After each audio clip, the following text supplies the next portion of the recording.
présidentielle en Algérie, l'armée connaît déjà le vainqueur. Les Algériens sauront d'ici le 4 mars, qui sont les candidats à la présidentielle fixée au 18 avril. L'opposition invisible a peu de chance face au pouvoir protégé par l'armée, même si celle-ci proclame sa neutralité.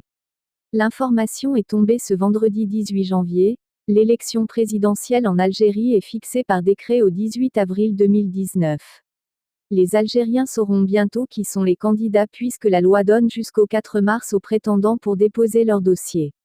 Le dossier le plus attendu est évidemment celui de l'actuel président Abdelaziz Bouteflika, 82 ans, qui est fragilisé par un accident vasculaire cérébral AVC survenu en 2013. Malgré les multiples appels à un 5e mandat lancés depuis plusieurs mois par les personnalités de son camp, il n'a toujours pas fait part de ses intentions.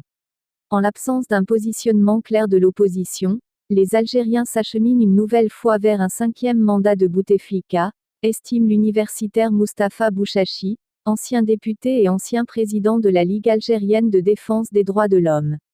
Dans une interview accordée à la Deutsche Welle, il se dit persuadé que le président qui sera déclaré élu à l'issue de la présidentielle émanera de l'influence de l'armée, soucieuse de sa propre protection.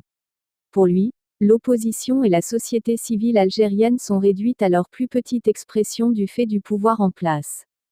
C'est un peu triste de parler comme ça, mais les Algériens ne veulent pas le changement, ça ne sert à rien d'aller manifester dans la rue et de se prendre des coups de matraque.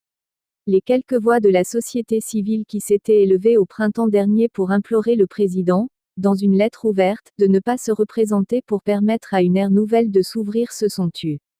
C'est un peu triste de parler comme ça, mais les Algériens ne veulent pas le changement, ça ne sert à rien d'aller manifester dans la rue et de se prendre des coups de matraque, constate, un peu désabusé, un universitaire qui, en 2014, avait protesté à Alger aux côtés du mouvement Barakat contre le 4e mandat du président Bouteflika.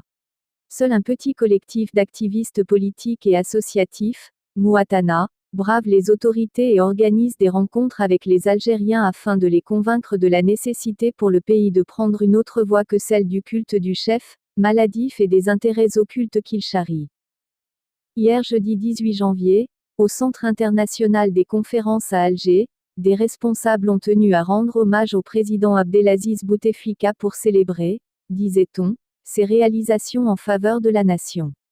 En présence du ministre de l'Intérieur, Noureddine Bedoui, les 10 responsables voulaient remettre cette distinction au président. Mais il se trouve que ce dernier est absent. C'est alors qu'on a trouvé la parade, honoré Bouteflika en la personne d'un grand cadre avec son image qu'on a enrobée d'une écharpe. La scène prête au rire, certes. Mais des internautes algériens ne l'ont pas vu de cet œil considérant qu'il s'agit d'une insulte à Fakamatou. D'autres ont estimé que ce geste confirmait l'invalidité du président, depuis son accident vasculaire cérébral diagnostiqué en 2013 à Paris. Et dire que son Excellence Monsieur le Président envisage de briguer, en 2019, un 5e mandat.